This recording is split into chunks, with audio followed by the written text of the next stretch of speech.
혹시 여러분께서도 자녀분들에게 재산을 물려주실 계획이 있으신가요? 아니면 이미 물려주신 분도 계실 텐데요. 자식은 부모의 마음을 안다. 피는 물보다 진하다는 말을 믿으며 내 전 재산을 자녀에게 맡기신 분들 많으실 거예요. 오늘 이야기의 주인공은 89세 박만식 어르신입니다. 평생을 성실하게, 정말 성실하게 사셨던 분이죠. 그런데 14년 전 사랑하는 아들을 믿고 내린 단 한 번의 결정이 어르신의 인생을 완전히 바꿔놓았습니다. 과연 무슨 일이 있었을까요? 그리고 그 결과는 어땠을까요? 오늘 이 이야기를 통해 우리는 어떻게 미리 준비해야 하는지, 어떤 실수를 꼭 피해야 하는지, 그리고 지금이라도 할 수 있는 일들이 무엇인지 함께 자세히 배워보겠습니다. 제가 이런 이야기를 드리는 이유는 단순합니다. 만식 어르신 같은 분들이 더 이상 생기지 않았으면 하는 마음 때문입니다. 2010년 봄이었습니다. 당시 75세였던 박만식 어르신에게는 무엇보다 소중한 것이 하나 있었어요. 조상 대대로 내려온 작은 선산이었죠.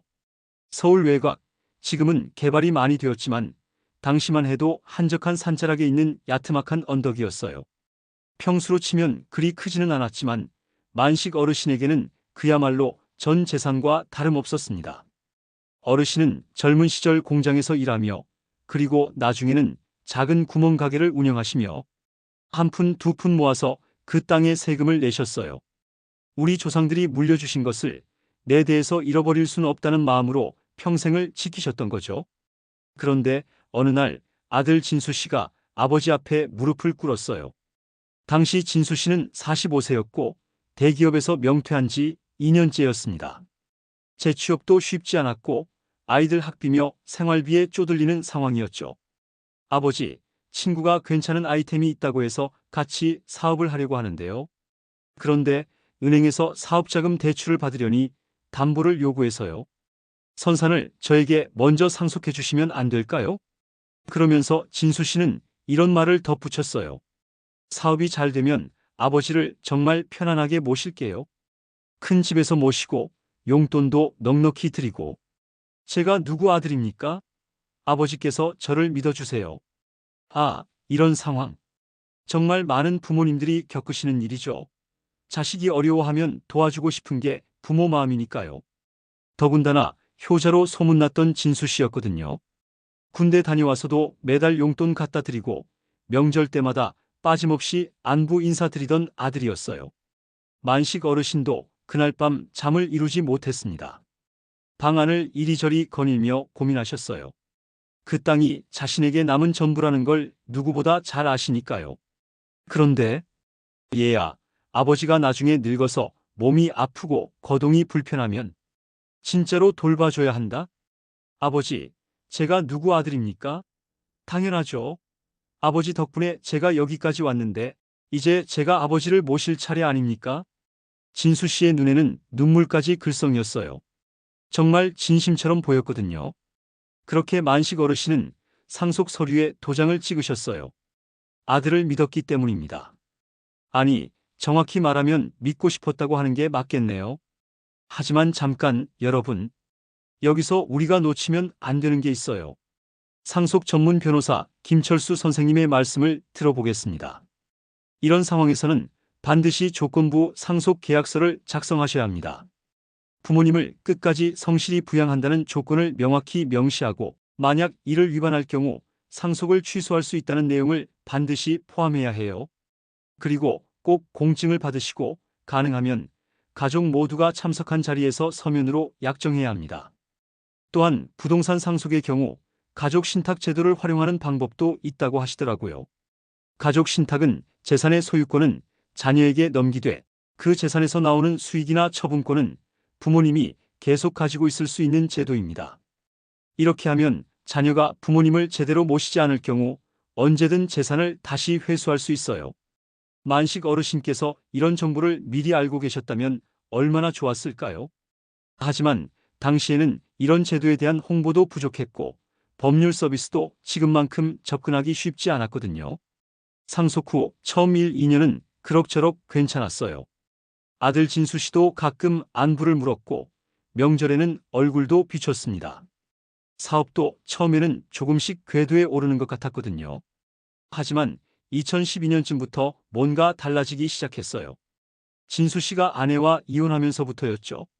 이혼 사유는 성격 차이였다고 했지만 사실은 사업 실패로 인한 스트레스와 경제적 어려움이 큰 원인이었어요.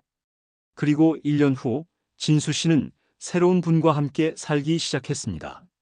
재혼한 부인에게는 중학생 아들이 하나 있었어요. 이때부터 만식 어르신과 아들 진수 씨 사이의 연락이 뜸해지기 시작했습니다. 80세가 넘어가신 만식 어르신의 몸은 예전 같지 않았어요. 무릎도 아프고 혈압약을 깜빡하면 어지러우셨죠. 당뇨도 있으셔서 식단 관리도 필요했고요. 그럴 때마다 아들에게 전화를 거셨어요. 진수야, 아버지가 몸이 안 좋아서 병원에 좀 갔다 와야겠는데. 아, 병원이요? 택시 타고 가서 진료 받으시고 약값이랑 택시비는 제가 계좌로 넣어드릴게요. 아들 진수 씨는 모든 걸 돈으로 해결하려고 했어요. 하지만 만식 어르신이 원한 건 돈이 아니었습니다. 병원에 함께 가서 의사 선생님 말씀도 함께 듣고 아버지, 몸 괜찮으세요? 라는 따뜻한 말 한마디, 그게 전부였는데 말이에요. 아들아, 요즘 아버지가 너무 외로워서 가끔이라도 얼굴 좀 보러 올 수 없니? 아버지, 죄송해요. 요즘 새 사업 준비하느라 너무 바빠서 대신 용돈을 좀 더 드릴게요. 여기서 또 용돈이에요. 진수 씨는 정말로 바빴을 수도 있어요. 재혼해서 새로운 가족을 책임져야 하고 사업도 안정되지 않았으니까요. 하지만 만식 어르신에게는 그런 사정이 와닿지 않았죠. 85세 생일날이었어요. 만식 어르신은 혼자서 작은 미역국을 끓여 드셨습니다. 평생을 함께했던 아내는 3년 전에 돌아가셨고 이제 정말 혼자였거든요. 생일 하루 전에 아들에게 전화했어요. 진수야, 내일이 아버지 생일인데 시간 괜찮으면. 아, 생일이시네요. 어쩌죠 아버지, 정말 죄송해요. 내일 중요한 미팅이 잡혀 있어서 대신 용돈 좀 보내드릴게요. 또 돈이었어요. 그날 밤 만식 어르신은 작은 생일 케이크 하나를 사서 혼자 촛불을 켜고 소원을 빌었다고 해요. 아들이 다시 예전처럼 자신을 찾아와 주기를 그저 그것만을 빌었다고 하시더라고요. 그날 밤 어르신은 처음으로 상속을 후회하셨다고 해요. 여러분, 이런 상황에서 어르신께서 할 수 있는 일들이 있었을까요? 가족 상담 전문가 이미영 선생님께 자문을 구했습니다. 이럴 때는 몇 가지 방법이 있어요. 첫째는 너보다는 나를 강조하는 겁니다. 내가 바쁘구나. 너는 왜 안 와 같은 표현 대신에 아버지는 외롭다. 아버지는 내가 보고 싶다고 솔직하게 자신의 감정을 표현하시는 거예요. 둘째는 구체적이고 현실적인 제안을 해보는 것입니다. 자주 와라 대신 한 달에 한 번만 밥 먹자. 매주 일요일 저녁에만 전화하자. 이런 식으로 구체적으로 말씀하세요. 셋째는 제3자의 도움을 받는 것입니다. 동네 이장님이나 복지관 상담사 또는 친척어른 같은 분이 중간에서 다리 역할을 해주시면 훨씬 효과적이에요. 이런 방법들을 미리 알고 계셨다면 상황이 달라졌을지도 모르겠네요. 87세가 되신 어느 추운 겨울날 만식 어르신은 큰 용기를 내셨어요. 아들이 사는 아파트를 직접 찾아가신 거죠. 지하철을 갈아타고 버스도 2번이나 갈아타서 찾아가셨어요. 2년 만에 보는 아들이었어요. 초인종을 누르는 어르신의 손이 떨렸다고 해요. 누구세요? 아들아, 아버지다. 한참의 침묵 후에 문이 열렸어요. 아버지, 갑자기 오시면 어떻게 해요? 미리 연락이라도 하시고. 진수야, 아버지가 연락했는데 바쁘다고만 하잖니. 거실에는 진수 씨의 재혼 부인과 그 아들이 있었어요. 어색한 공기가 흘렀죠. 그런데 더 충격적인 건 재혼한 며느리의 반응이었어요. 아버님, 저희도 솔직히 살기 바빠요. 아이 교육비에 집세에 생활비에. 이렇게 갑자기 찾아오시면 저희가 곤란하잖아요. 진수 씨도 아내 편을 들었어요. 아버지, 죄송해요. 요즘 정말 형편이 어려워서. 그리고 아이가 입시를 앞두고 있어서 집안 분위기가 예민해요.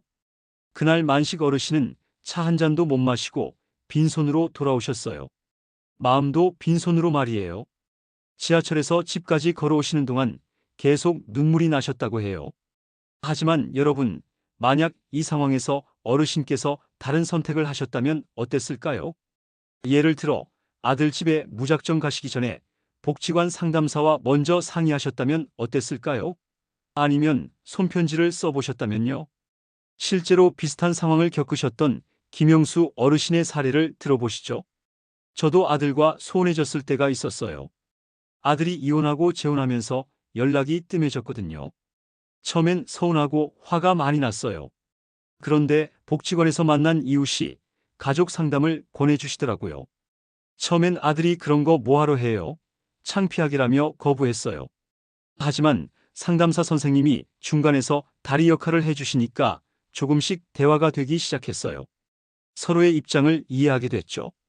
지금은 한 달에 2번 정도 만나서 밥 먹고 일주일에 1번은 꼭 안부 전화해요. 예전 같지는 않지만 그래도 관계가 많이 회복됐어요. 보세요. 방법이 있었던 거예요. 혼자서 끙끙 앓지 마시고 주변에 도움을 요청하는 게 얼마나 중요한지 아시겠죠? 또 다른 분의 사례도 들어보겠습니다. 최순자 할머니는 딸에게 집을 물려주신 후 비슷한 어려움을 겪으셨어요. 그런데 할머니는 다른 방법을 선택하셨죠. 저는 먼저 편지를 썼어요. 딸아, 엄마가 외롭다. 미안하다. 너도 힘들겠지만 가끔이라도 안부 전화만 해다오.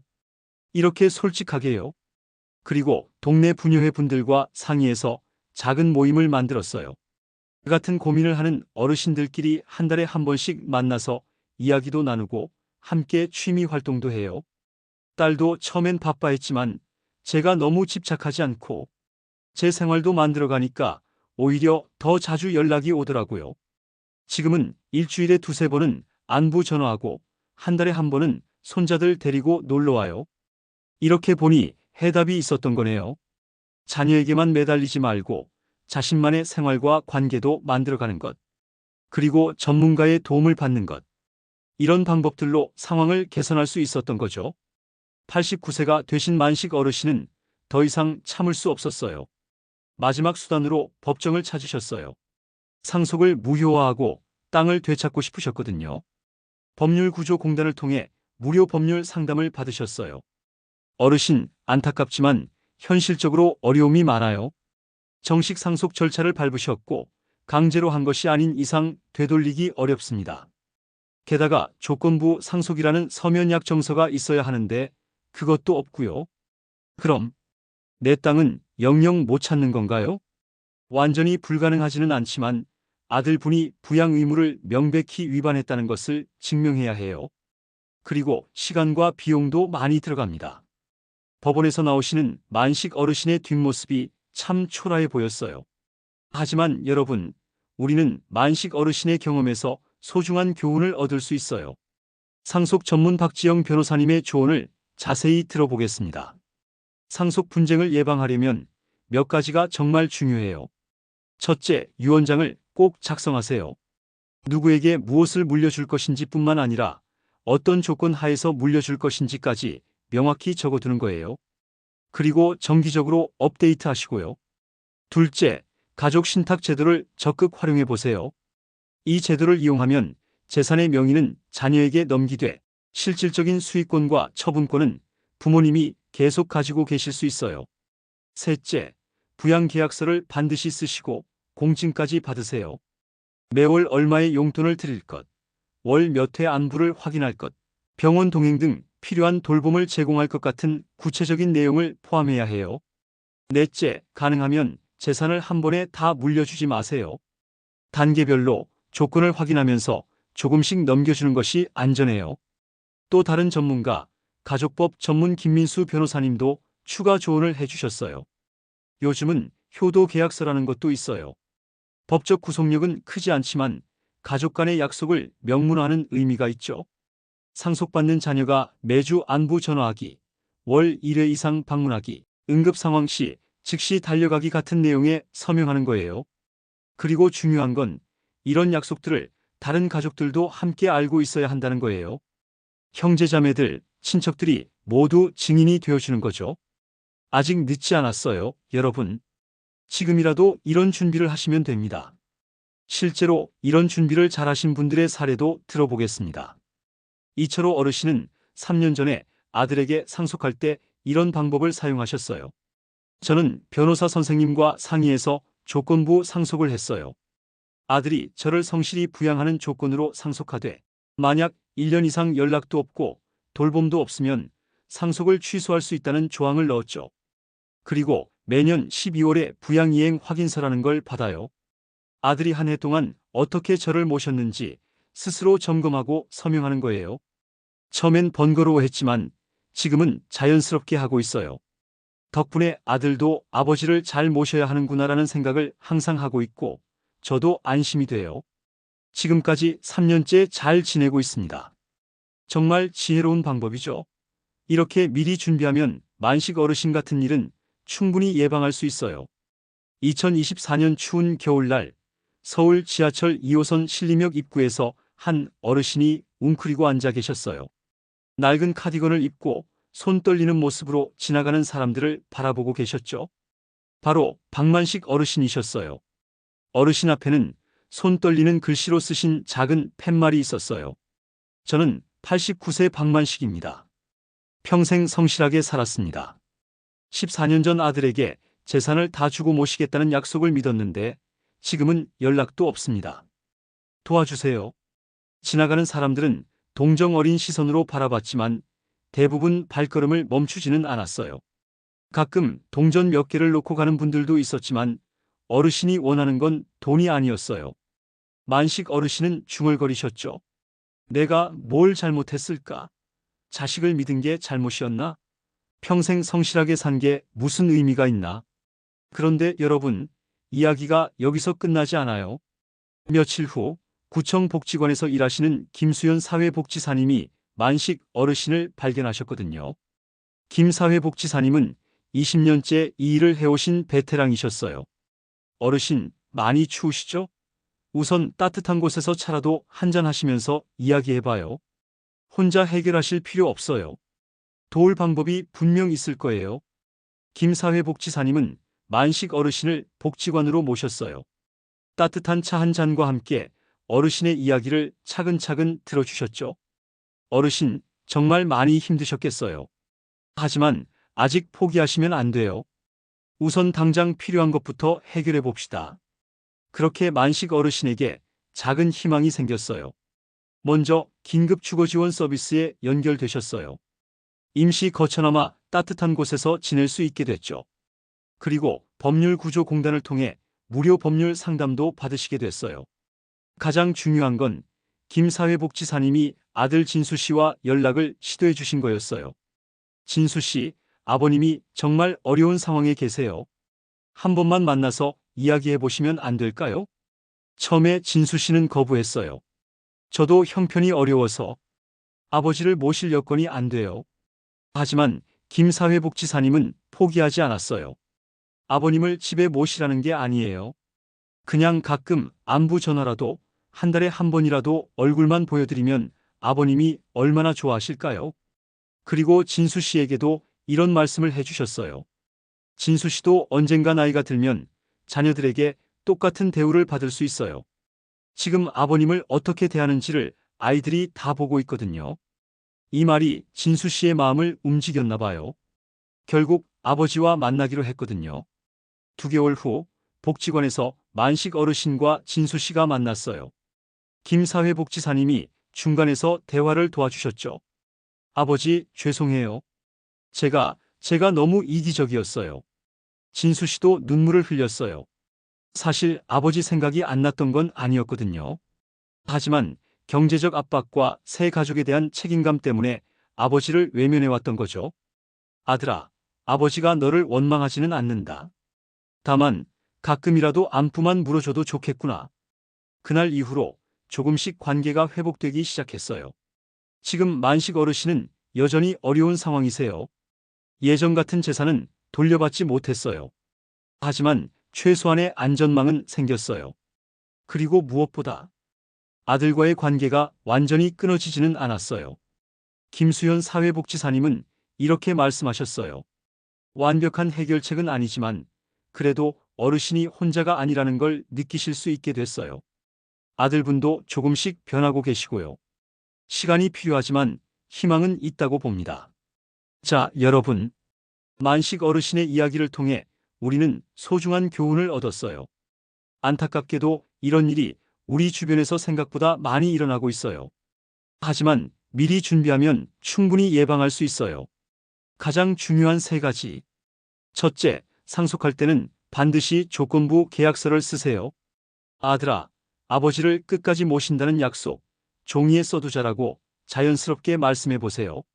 매월 2회 이상 안부 확인하기, 응급시 병원 동행하기, 명절과 생일에는 함께 시간 보내기, 그리고 위 조건을 6개월 이상 지키지 않으면 상속을 취소할 수 있다는 조항도 꼭 넣으시고요. 동주민센터에서 무료 법률 상담도 받을 수 있어요. 둘째, 소통 방법을 바꿔보세요. 너는 왜 전화도 안 하니? 보다 아버지는 내 목소리가 듣고 싶구나 라고 하는 거죠. 자주 알아보다 한 달에 한 번, 둘째 주 일요일에 만날까? 라고 해보세요. 비난 대신 감정을 표현하고 구체적으로 제안하는 거예요. 셋째, 혼자 해결하려 하지 마세요. 노인학대신고센터 1577-1389, 법률구조공단 132, 복지위기상담전화 129, 복지관에서 가족상담도 받을 수 있고 동주민센터에는 기초연금, 주거급여, 의료비 지원 같은 서비스가 정말 많아요. 이번 주 안에 가족들과 솔직한 대화 시간 갖기, 동주민센터 방문해서 받을 수 있는 서비스 알아보기, 건강검진 예약하기, 상속 계획이 있다면 조건부 계약서 상담받기, 복지관 프로그램 하나 신청하기, 정기적인 가족 만남 약속하기, 자녀에게만 의존하지 말고 자신만의 생활도 만드세요. 복지관에서 취미 강좌도 듣고 이웃들과 소소한 모임도 만들어 보세요. 김순덕 할머니는 이렇게 말씀하세요. 예전에는 아들한테만 매달렸는데 복지관에서 친구들을 사귀고 서예도 배우니까 제 생활이 생겼어요. 그러니까 아들도 부담스러워하지 않고 오히려 더 자주 연락이 와요.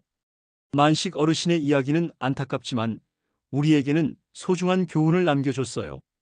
가족이라고 해서 무조건 믿지 말고 서면으로 약속을 남기라는 것. 문제가 생겼을 때 혼자 끙끙 앓지 말고 주변에 도움을 요청하라는 것. 그리고 자녀에게만 의존하지 말고 자신만의 생활과 관계도 만들어 가라는 것. 무엇보다 중요한 건 아직 늦지 않았다는 거예요. 지금부터라도 하나씩 준비해 나가시면 돼요. 미리 준비하고 꾸준히 소통하고 필요할 때 도움을 요청한다면 충분히 다른 결과를 만들 수 있어요. 혼자가 아니라는 걸 꼭 기억하세요. 이웃도 우리 사회도 여러분과 함께 있어요. 여러분의 노후가 만식 어르신과는 다른 따뜻하고 안전하고 행복한 시간이 되기를 진심으로 바랍니다. 다음 시간에도 여러분께 도움이 되는 이야기로 찾아뵐게요. 오늘도 건강하시고 행복한 하루 보내세요.